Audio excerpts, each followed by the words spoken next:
Hindi masyadong sineryoso noon ng mga netizens at mga fans ni Janine Gutierrez ang pagkapanalo niya bilang Best Actress sa pelikulang Babae at Baril. Hinangaan talagang ipinamalas niyang pag-arte sa pelikulang Babae at Baril.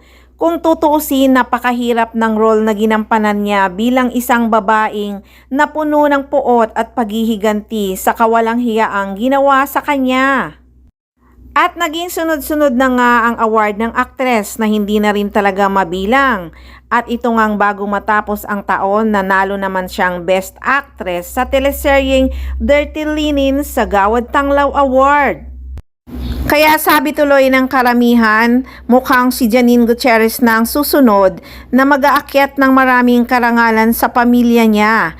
Hindi na puputol sa lahi nila Nora Aunor ang magagaling sa pag-arte. Tinanong tuloy ng mga netizens kung sino ang mas magaling kina Nora, Lotlot at Janine. Acting-wise sa kanilang tatlo, para sa karamihan ay wala pa rin talagang makakatalo sa husay ni Nora Aunor. Sumusunod lang talaga sila sa yapak nito. May mga nagsabi pa nga noon nang nanalo si Janine Gutierrez na Best Actress sa Babae at Baril ay pwede na raw kabahan sina Catherine Bernardo at Sarah Geronimo na kapwa magagaling din sa kanilang mga pelikula. Nasabi tuloy noon na si Janine pala ay anak ni Lotlot de Leon na isang magaling na actress at apo lang naman ng mga veteranong aktor at actress na sina Christopher de Leon at Nora Aunor. At naging maganda naman talaga ang career ni Janine Gutierrez nang lumipat siya sa ABS-CBN.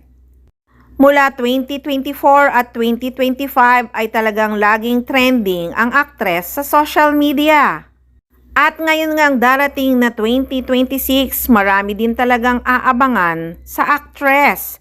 Naudlot nga kasi noong 2025 ang lahat ng kanilang mga project, lalo na ang Econin. Naging busy din kasi si Eco sa pelikula niyang Quezon at si Janine naman may tinapos ding pelikula at namaya pa nga ang kanyang mamita at mamagay kasunod si Yaya Pat. Mukhang ang 2026 ang right time para kay Janine Gutierrez.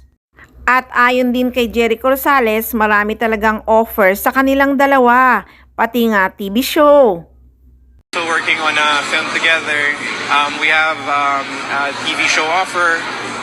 So together then. So Janine, saan ni Ron? Kaya nakaka-excite na talaga ang magiging takbo ng career ng Econin sa 2026.